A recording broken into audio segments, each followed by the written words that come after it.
Congressman, good to have you with us today. Thank you for coming back on the show. You bet. This is from Tucker's interview last night with the former President Trump on weaponizing the justice system. Watch this as we start.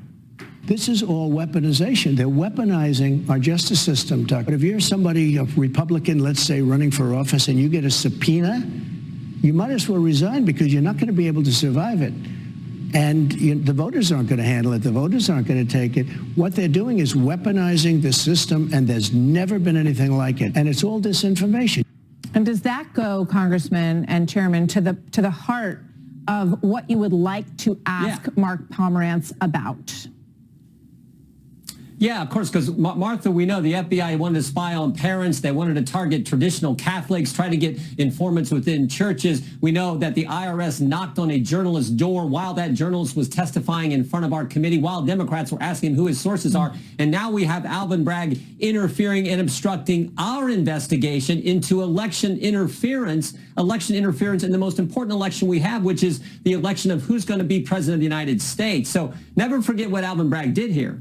He used federal money to indict a former president. Indict a former president. He used federal money to do that with no underlying crime here. He couldn't even state that at the press conference. And then when we try to investigate, he says, no, we're going to take you to court. And the guy we want to talk to hasn't worked for Alvin Bragg for a year. And he wrote a book on this very subject. That's why we want to talk to him. We actually kind of want to know, too, was there any involvement with the Biden Justice Department, with the White House, and how this all worked out? So those are the questions we have. But this is, I actually think Alvin Bragg is obstructing our investigation, our constitutional duty to do oversight. Yeah, here are some thoughts on that from Josh Gerstein about why Bragg might not want Mark Pomerantz to be publicly questioned. Watch.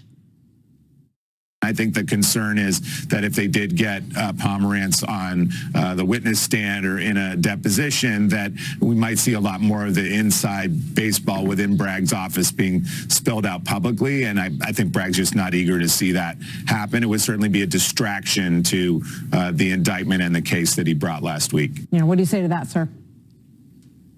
But probably true. We know people went to work for the district attorney solely to go after President Trump. Pomerantz even said, I'd do it for free. I don't need to get paid, because he had this vendetta, this agenda to go after President Trump. So, yeah, we want to know those kind of answers to those kind of questions. And we also have just the fundamentals here. The Department of Justice didn't bring this case. The Federal Elections Commission wouldn't bring this case. The previous district attorney, Cy Vance, wouldn't bring this case. And even Alvin Bragg himself, when he gets elected, decides, even though he campaigned on it, decides he's not going to bring the case, because you can't use Michael Cohen, for goodness sake, a guy who lied to Congress, went to prison for lying. You can't have him as your star witness. But Alvin Bragg doesn't change his mind until Mark Pomerantz leaves, writes the books, and creates the pressure from the left to get Alvin Bragg to do the flip-flop and then indict the president. It's weird that he went forward with this case, given that, experts on both sides feel that legally he's on really unstable ground here, and that he might lose and he might look bad in the end for having brought it, and worse, he might look like he did it for political reasons, which you're posing. And it's so interesting to me, because on the other side of the Stormy Daniels and the payment, the argument he's making is that the FEC, that broke FEC rules because it was an attempt to influence voters before the election. What does the FEC say about Bragg's investigation and the potential for it to influence voters? Great point.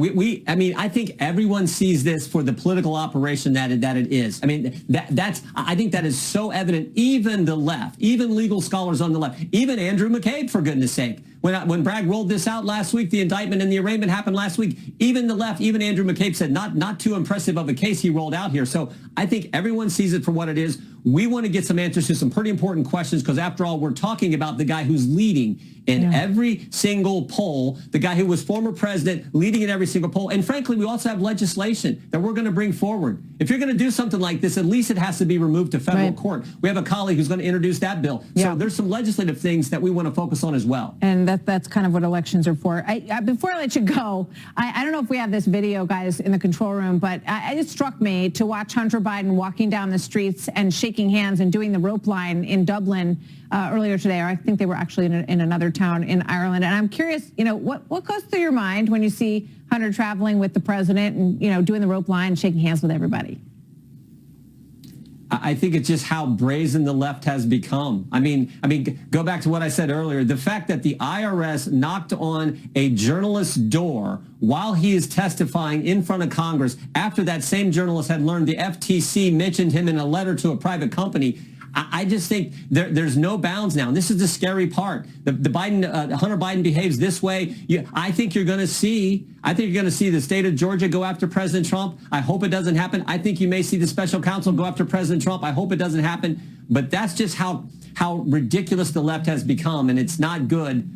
Not good at all for our great country. Yeah, well, clearly an expression that they are not worried about Hunter. The president wants him right by his side. We'll see where the investigation that you all are doing goes. Congressman Chairman Jordan, always good to see you. Thank you very much, sir.